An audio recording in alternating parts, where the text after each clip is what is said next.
Edo 1570. Hermanus dooi. Christus voor het huis van een schoenlapper Ahasverus die hem rust weigert op zijn drempel. Ja, Zuid-Limburg is bekend vanwege zijn mergelgrotten, dan wel mergelgroeves. In Zuid-Limburg zijn er meer dan 250 onderaardse kalksteengroeven.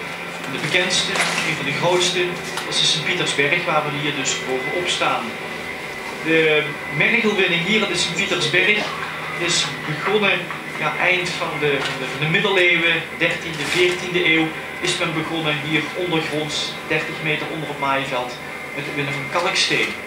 De kalksteen die werd gewonnen in een blokvorm en die blokken mergel werden buiten gebruikt voor bouwmateriaal. In de loop van de vele eeuwen is in dat gangenstelsel zo ontzettend veel mergel gewonnen, dat dat gangenstelsel uitgroeide tot een enorme oppervlakte. Alles bij elkaar, naar schatting 80 hectare oppervlakte en een totale lengte van ongeveer 230 kilometer.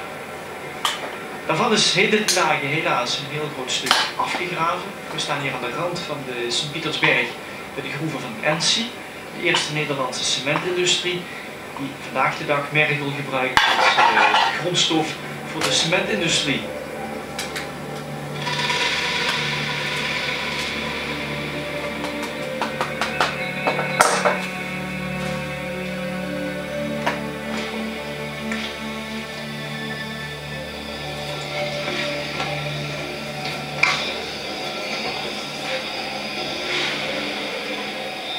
Gemiddeld genomen kom ik hier zo'n 2-3 keer in de week in de berg.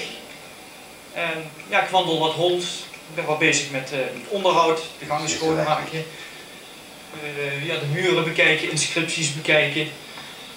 En zo'n beetje proberen je kennis wat te verrijken over het gangenstelsel. Natuurlijk af en toe ga je ook even zitten, wat uitrusten. En dit is een favoriet plekje waar je lekker kunt zitten en kunt uitrusten. En nadenken over datgene wat je gezien hebt en meegemaakt hebt tijdens je tocht in de berg. Weet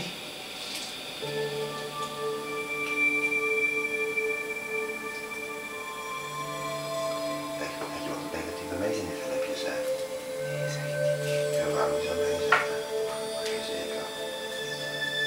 Mijn liefde voor de berg is heel moeilijk uit te leggen. Ik ben als middelbare scholier voor de eerste keer hier gekomen tijdens een rondleiding. Ik was op slag verkocht en sindsdien loop ik zeer regelmatig hier in de berg. En op een gegeven moment ga je merken, moet dat zeggen, dat je van die berg gaat houden. Het wordt een stukje van je leven. Je gaat er heel vaak in rondwandelen, je gaat je erin verdiepen in de geschiedenis. En op het moment dat je terugkomt in die berg, dan heb je ook zoiets van, ik ben thuis. Hier voel je je prettig. Hier kom je tot rust als je een dag hard gewerkt hebt. Al wandelend door het gangenstelsel valt je op dat sommige muren helemaal vol staan met opschriften, inscripties, kriebeltjes, etc. Als je dan goed nauwkeurig kijkt, vind je hier en daar ook hele oude opschriften. Hier op het hoekje van de pilaar, een heel mooi voorbeeld. 1584, is heel duidelijk leesbaar. En dan een tekst, een beetje moeite, kun je dan ontcijferen dat er staat: mijn mergel al hierom. In het midden het huismerk, het eigendomsteken van Peter Stas de Jonge. Een mergelexploitant die hier, einde van de 16e eeuw, mergel door zijn arbeiders liet winnen. En hij verkocht dan die mergel aan bouwplaatsen buiten. En er werden allerlei gebouwen met deze mergel gebouwd.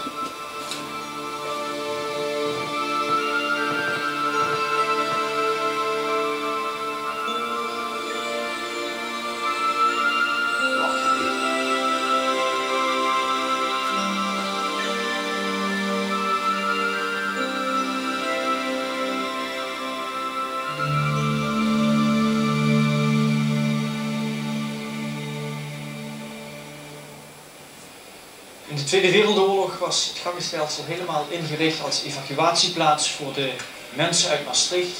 De bevolking kon hier lange tijd in de berg verblijven. En men had hier bijvoorbeeld ook een bakkerij, gebouwd in 1944. 5 enorme ovens die gebouwd werden om maximaal 20.000 broden per dag te kunnen bakken. 5 dagen voor de bevrijding van Maastricht, op 14 september 1944, is hier in de berg een jongetje geboren. Maastrichtenaren zaten hier ondergedoken in de berg. En Frits Beks werd hier op deze plaats in de berg geboren. Herinnerend aan dat feit, dus 50 jaar later op zijn 50ste verjaardag, deze tekening hier onthuld.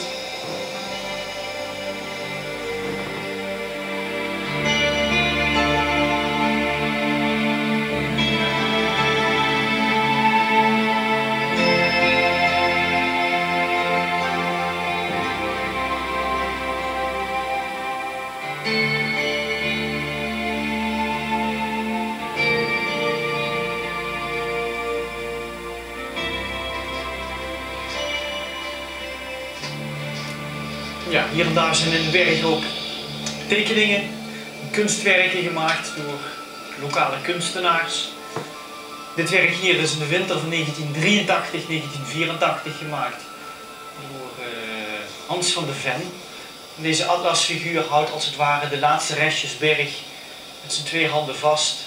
En je kijkt hier naar buiten in de groeven van de Ensie. Een heel groot, een diep gat, 80 meter diep en meer dan 1 kilometer lang. Ja,